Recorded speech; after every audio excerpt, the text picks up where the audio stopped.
반갑습니다. 코리아 2021년 디스커버리 서밋에 발표를 하게 된 동일공유벨트 품질보증팀 윤직현입니다. 제가 오늘 소개드릴 내용은 최적화 방법의 새로운 접근으로 러브트랙 내구성 향상을 위한 러브트랙 컴파운드 개발 사례에 점프 DOE를 적용한 사례가 되겠습니다. 먼저 소개드릴 내용은 다음과 같습니다. 간략한 회사 소개를 드리고 러브트랙 제작 방법에 대한 설명을 드리도록 하겠습니다. 그리고 이전의 통계 프로그램을 이용한 실험 계획 내용을 설명을 드리겠습니다. 실험은 1차, 2차로 구분하여 진행하였고 그 결과를 같이 보시도록 하겠습니다. 그리고 3차 실험은 점프의 커스텀 디자인을 사용하여 실험 계획을 수립하고 그 결과를 보시도록 하겠습니다.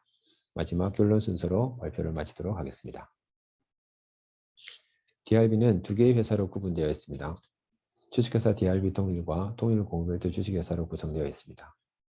주식회사 DRB 동일은 차량의 비클 실링 제품, 토목 건축 제품, 그리고 맨진 제진 시스템 제품을 제조 생산하고 있고 동일공유벨트에서는 전동 벨트, 산업용 벨트, 차량용 벨트 등을 생산하고 있습니다. 그리고 컨베어 벨트 및 컨베어 시스템, 건설기용 크롤러, 농기용 크롤러 및 슈패드 등을 제품 생산하고 있습니다. 크롤러라는 이름은 러브트랙이라고도 합니다. 오늘 발표할 내용은 이 크롤러에 대한 부분, 즉 러브트랙에 대한 내용을 발표해 드리도록 하겠습니다.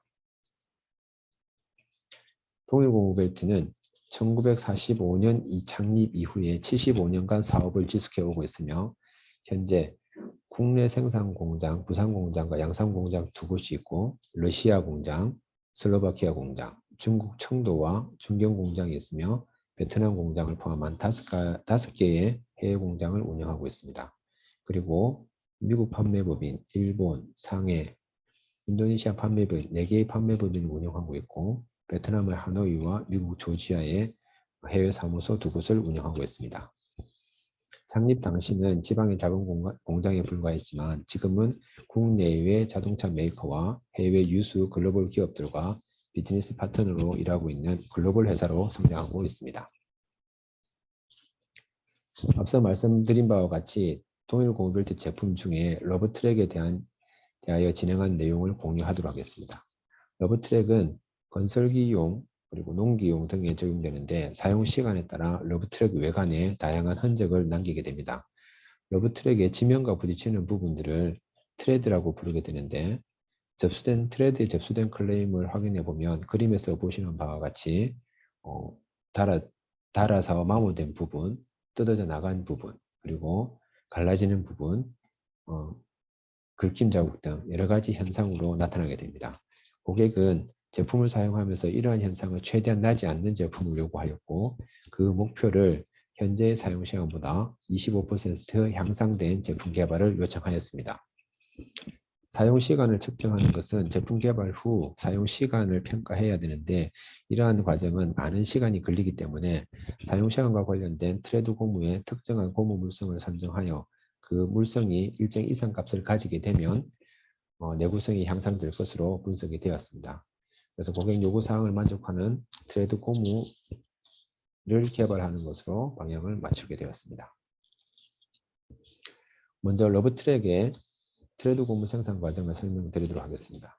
러브트랙 제품에서 지면과 접촉하는 부분을 트레드라고 앞서 설명을 드렸고 내구 성능을 향상하기 위해서 이 트레드 부분의 물성을 강화해서 외력에 의한 현상을 최대한 발생되지 않게 하는 것입니다. 이해를 돕기 위해 러브트랙 트레드 만드는 공정을 설명을 드리도록 하겠습니다. 먼저 고무 배합을 하기 위해서는 여러 가지 원재료들이 많이 사용됩니다. 가장 메인이 되는 고무와 카본 블랙, 그리고 각종 기능을 나타낼 수 있는 기능성 약품들, 그리고 황과 촉진제, 가황을 하기 위한 황과 촉진제 등을 넣게 됩니다. 그리고 이 모든 원재료들을 반발이라는 믹서를 통해서 믹싱을 합니다. 이때 믹싱 조건들은 고정하여 설비에서 오는 편차는 제외하기로 하였습니다. 여기에서 배합에 들어가는 원재료의 종류의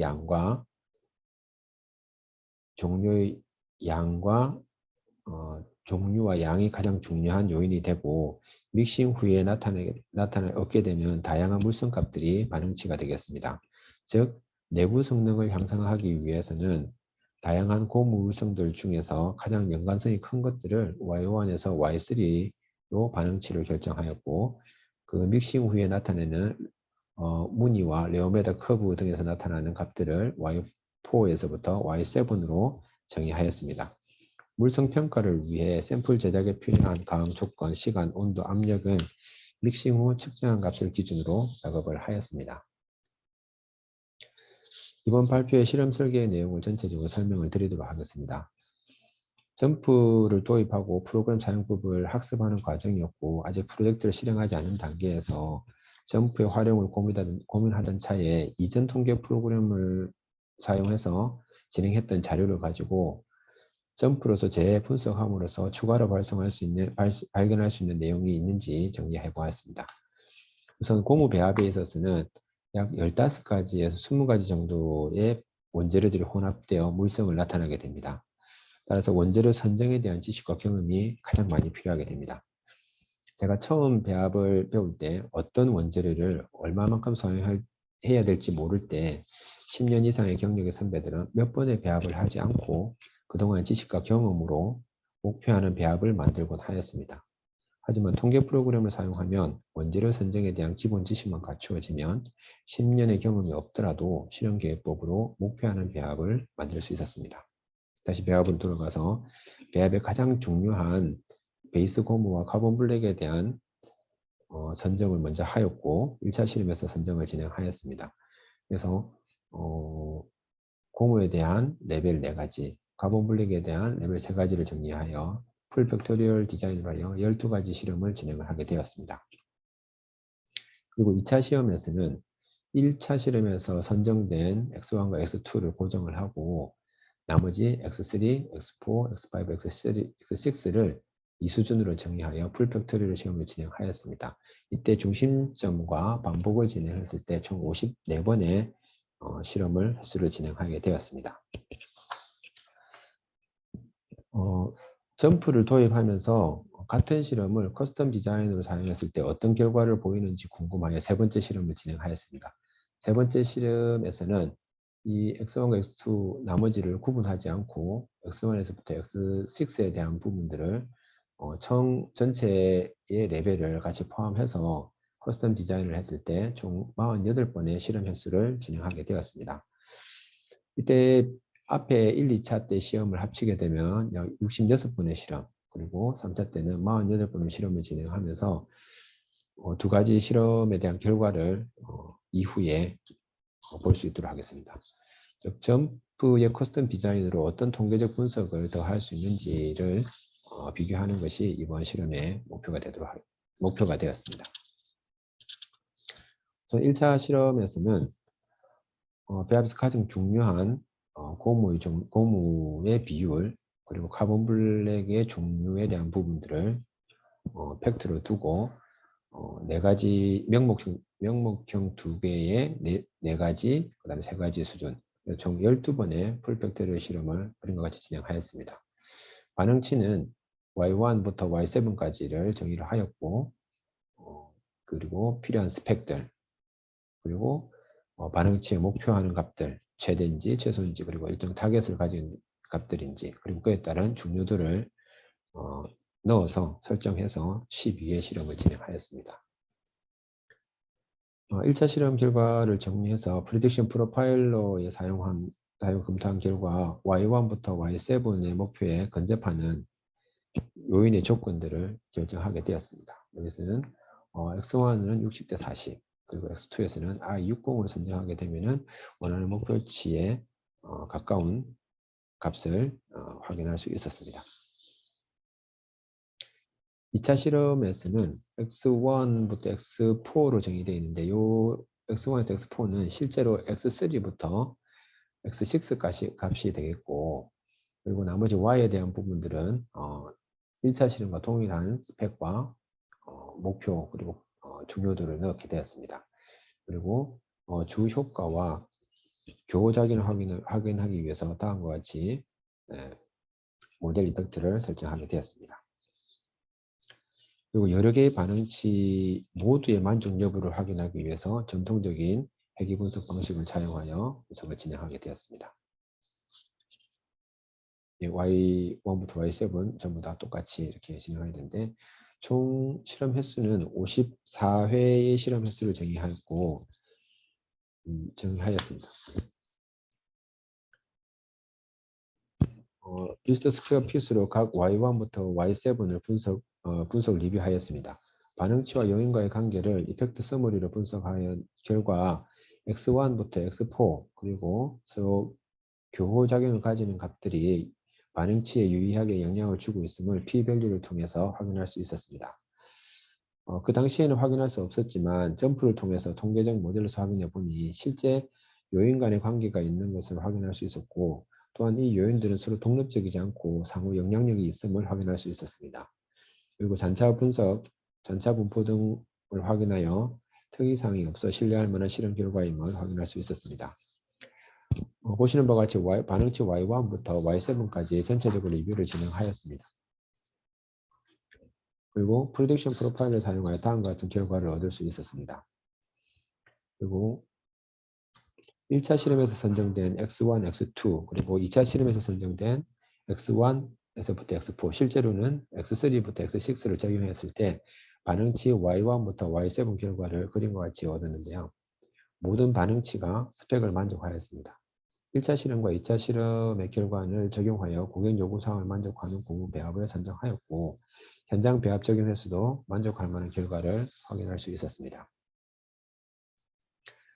시뮬레이션을 하기 위해서 요인의 실제 무게 측량 분포를 다음과 같이 입력을 하였고 멀티비레이트 노이즈를 적용해서 Y에 대한 반응치의 편차도 적용하여 총 10,000번의 실험에서 10,000번의 시뮬레이션을 진행해 보았습니다. 진행해 보았을 때 다음과 같이 Y1부터 Y7이 그림과 같은 분포를 가짐을 확인할 수 있었습니다. 실제로 점프를 사용해 보니 실제로 할 수 없는 실험을 시뮬레이션 통해서 쉽게 그림과 같이 확인할 수 있었습니다.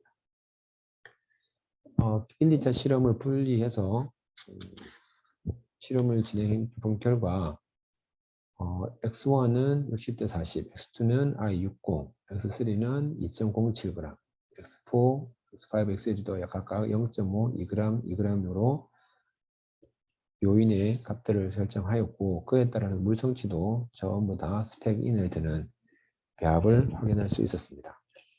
이와 같이 트레드 고무의 배합에 대한 원재료 양을 결정하였을 때 트레드 고무 물성을 확보함으로써 고객 요구사항인 내구성 25%를 확인할 수 있었습니다.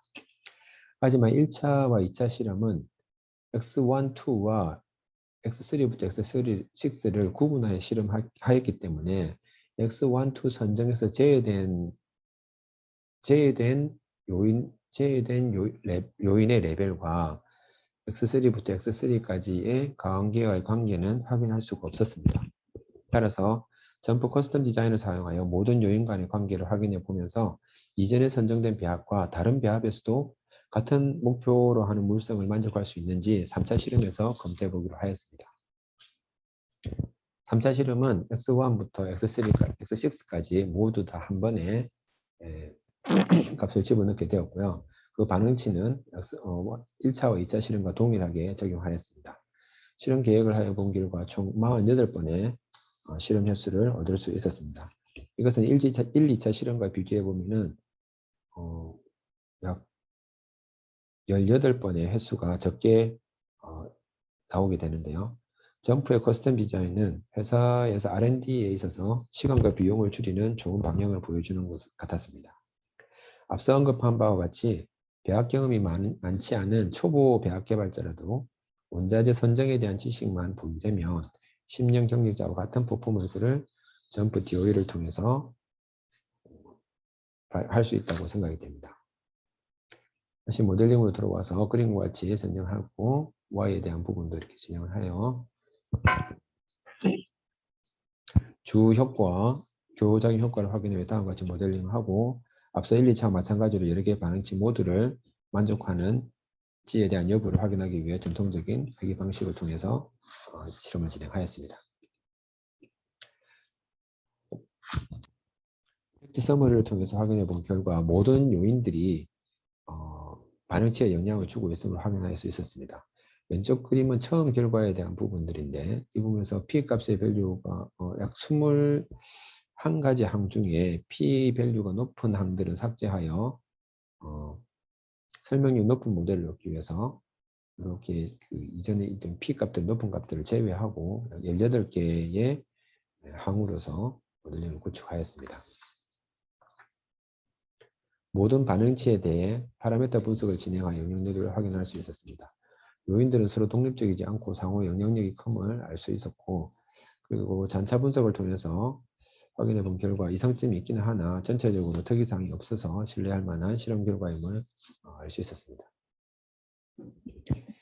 1, 2차 실험 계획에서의 발견할 수 없었던 부분이 이번 커스텀 디자인을 통해서 확인이 되었습니다. 프리딕션 프로파일러 분석을 하였고 최적화를 통해 다음과 같은 결과를 얻었습니다. 우선 고무 혼합 비율이 달라짐에 따라 주요 물성값인 Y1, Y2, Y3 그리고 중요도가 높은 Y6의 변화를 시각적으로 확인할 수 있었습니다. 고무 비율이 달라짐에 따라 Y1은 감소하는 값을 추이를 보여주고 Y2는 증가하고 Y3 역시 감소했다가 증가하는 거동을 보여주고 있었습니다. 그리고 무엇보다 중요한 Y6의 값은 고무 비율이 달라짐에 따라 점점 감소하는 것을 확인할 수 있었습니다.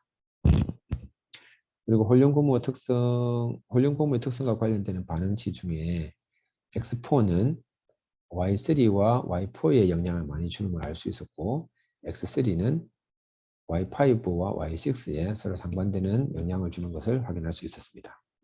특이하게 Y1부터 Y7은 X1에서 X7은 Y7에 큰 영향을 주지 않음을 알 수 있었습니다. Y7은 고무 종류가 아주 다른 종류로 바뀌거나 카본 블랙이나 필러의 양이 크게 증가하지 않으면 큰 변화가 없는 물성 값이기 때문에 그러한 현상을 보여주고 있었습니다. 최종적으로 그림에서 보시는 바와 같이 X1에서부터 X2까지 실제적인 산포를 적용하였고 Y 반응치에 대한 부분도 멀티비레이트 노이즈를 적용해 봤을 때 실질적으로 나오는 Y1부터 Y7의 모든 값들은 스펙을 만족하는 고무 배합이 선정이 되었습니다. 1, 2차와 3차의 실험 결과를 비교해 보면은 X1에 대한 부분은 똑같이 나타나게 되었고 X2 역시 똑같습니다. 다만 X3에서 양이 0.42g 정도 많게 되었고 나머지는 똑같이 되었습니다. 그 결과 물성값들은 다 유사한 물성값을 나타낼 수 있었습니다. 이러한 이전의 실험 계획에 의한 최적화된 값과 커스텀 디자인으로서 한 값이 유사한 결과가 나타남을 확인할 수 있었습니다.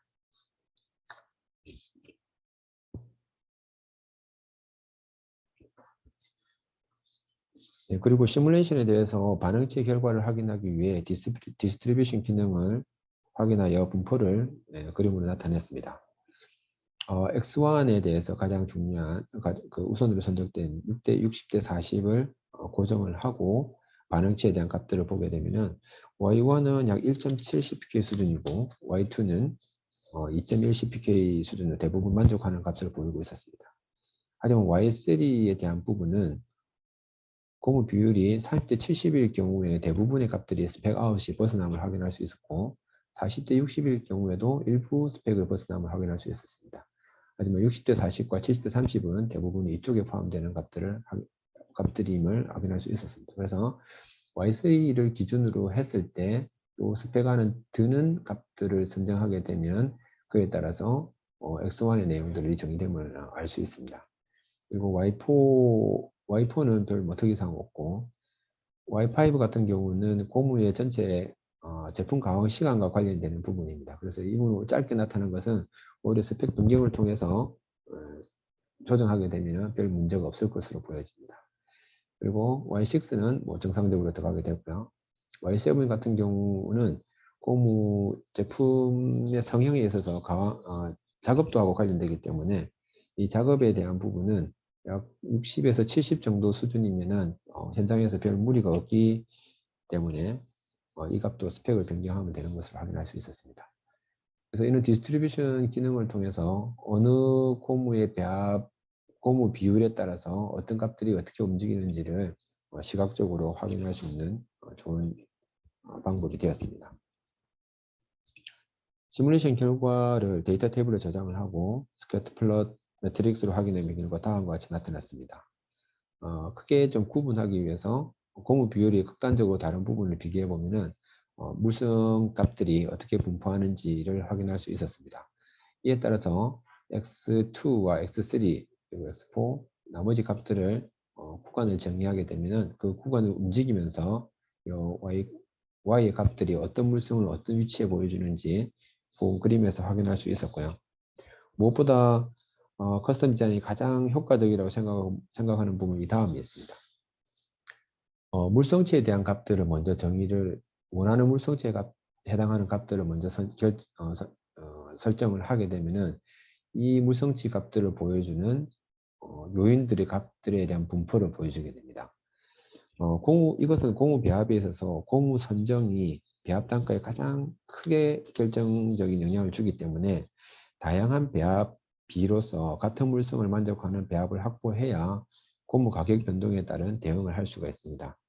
보시는 바와 같이 반응치를 설정하였을 경우에 다양한 요인의 값에서 원하는 목표 값을 얻을 수 있다고 점프가 보여주고 있습니다. 단 48번의 실험으로 배합 개발자는 여러 가지 옵션을 가지게 되는 것입니다. 결론입니다.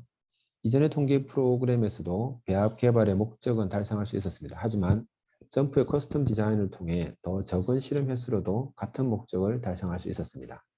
적은 횟수의 실험 결과로 모델링 했을 때 이전에 발견하지 못한 다양한 조건에서도 배합 개발 목적을 달성할 수 있는 방법이 있음을 확인할 수 있었습니다. 점프의 커스텀 디자인을 통해 적은 시간과 비용으로도 시뮬레이션, 디스트리뷰션 기능을 통해 대량 생산 시 어떤 분량이 될지 예측할 수 있었습니다. 점프는 다양한 분석 방법 그리고 예측 기능에 있어서 사용자가 효과적으로 데이터를 분석할 수가 있었습니다. 따라서 향후 배합 개발에 적극 활용해서 경험이 부족한 배합 개발자라도 점프를 통해서 효율적으로 업무를 할 수 있을 것으로 예상이 됩니다. 점프 도입을 한 지 얼마 되지 않아 충분한 기회가 없었습니다. 하지만 이전의 통계적 방법으로 했을 때의 값들을 점프의 분석 방법으로 비교해 봄으로써 더 다양한 분석이 가능함을 알게 되었습니다. 이번 발표를 준비하면서 실험과 자료 정리에 많은 도움을 주신 분께 감사드리고 발표의 기회를 주신 점프코리아에 다시 한번 감사 인사를 드리도록 하겠습니다. 이상 발표를 마치겠습니다. 감사합니다.